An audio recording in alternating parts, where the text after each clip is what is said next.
Joining me now is UFC bantamweight Adrian Yanez, who takes on Victor Rodriguez next Saturday, October 31st in Las Vegas. How are you doing, man? It's a little different than the last couple times we've talked. You're a UFC fighter now, so has that sunk in? It really hasn't sunk in too much. I'm just really just taking it day by day. I'm just really excited just to get to fight again. That's my biggest thing. I got into the UFC because I want to fight, and I worked hard just to get here, just to be able to fight. Uh, and I'm just glad during this whole entire pandemic thing that I'm able to still fight. So this is just one of those things I've been looking at as a very big blessing. Yeah, and what's the response been like? I've noticed on social media you seem to be very interactive with people, and people seem to be interested in you. I think that knockout earned you a lot of fans. So has that been a little bit of a change for you in a positive direction? Yeah, man, I absolutely love it. It's pretty cool getting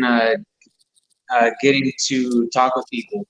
Uh, that's one thing that I've been doing a lot, and I've always kind of looked too. I've always loved whenever a UFC fighter would reach back out to me whenever I was a teenager. Like there was one time where John Jones, even though it was like a very very small tweet back, I was like, hey, like what's up? And he was pretty much answered back, and to me that was the highlight of my day. So if I'm able to do that for some people, even though like on a way smaller scale, if I can do that for some people, that's completely cool with me. And then also too, I don't want to. I like interacting with people. I'm trying to get better at it.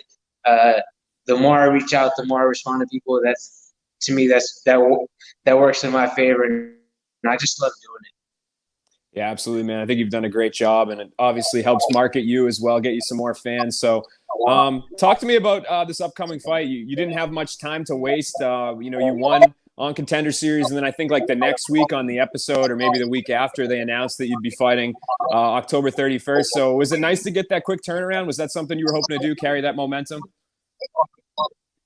Oh yeah, if I had my passport, I would have been on Fight Island. But honestly, I was just really happy that I got booked very very quickly. I honestly I was good to go within a short notice fight too, so I was just ready for either whichever whatever fight would come my way. Honestly, I was ready to go at a moment's notice. I never stopped training, nothing. Uh, so I was just ready. I'm just happy that I got my opportunity, that I'll be able to fight. And then to me, the biggest cherry on top is that I'm fighting on Anderson Silva's retirement card. So to me, that brings a little bit more. It makes it much more exciting for me that I actually got to wait, and now I'm fighting the day Anderson Silva retires. So that to me is like super exciting. Yeah, it's kind of poetic, man. One beginning and one end. So were you, obviously, from what you're saying, you were a big Anderson fan growing up, somebody that you looked up to? Oh yeah. I don't see how people could look up to him. He was like soft spoken, and anytime he stepped into the cage, it was something special. Like man, like that front kick knockout of Vitor Belfort will forever be embedded in everybody's head. He was the first fighter to be doing those type of crazy things and making it look super easy. So it's one of those things that like if you weren't looking up to Anderson Silva as a fighter, then man, I don't think you were a fight fan because Yeah. man, he was doing crazy things back in the day. No doubt, man. You had to live through it to really to understand it. So kind of sad to see his end come, but how are you gonna play it if you run into him? You're gonna geek out a little bit. You're gonna try to play it cool. What do you think? Oh man, I know for sure. I think I might shed a tear because that was a guy who I idolized for a long time. I'll tell you right now, like I would probably like not be able to speak if I were to run into Cain Velasquez, Anderson Silva, man, maybe even Frankie Edgar or Jose Aldo. Those guys, man. I like respect those guys so much and what they've done for the sport, man. Wouldn't be able to speak Yeah. because at the end of the day, I'm still a fan. So I really am like, I'm really a big fan, and getting into the UFC, and I'll be starstruck whenever I see those guys. Yeah, no doubt, man. It's hard not to. And talk to me about the matchup switch a little bit here. wouldn't be you're getting your full UFC experience right off the bat with an opponent falling out, you having to make adjustments. So was there much that went into that? Was it a tough stylistic change you had to make, or did you just kind of just doing your, just continue to do your thing? Man, it's more of I continue to do my thing, man. I'm no stranger to people pulling out of fights or anything like that, man. I've dealt with it my whole entire career, especially on the regional circuit.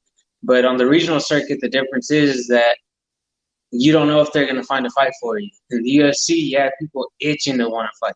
They want to fight, and so within just like less than a day, they already found somebody. And the first person that they offered was the Victor Rodriguez. I was like, the first come, first serve. Whoever's next in line gets it, So to me, it was just like, all right, cool, that's the guy. It doesn't make no difference. I'm in there, and this is why we train. I don't train for a specific person.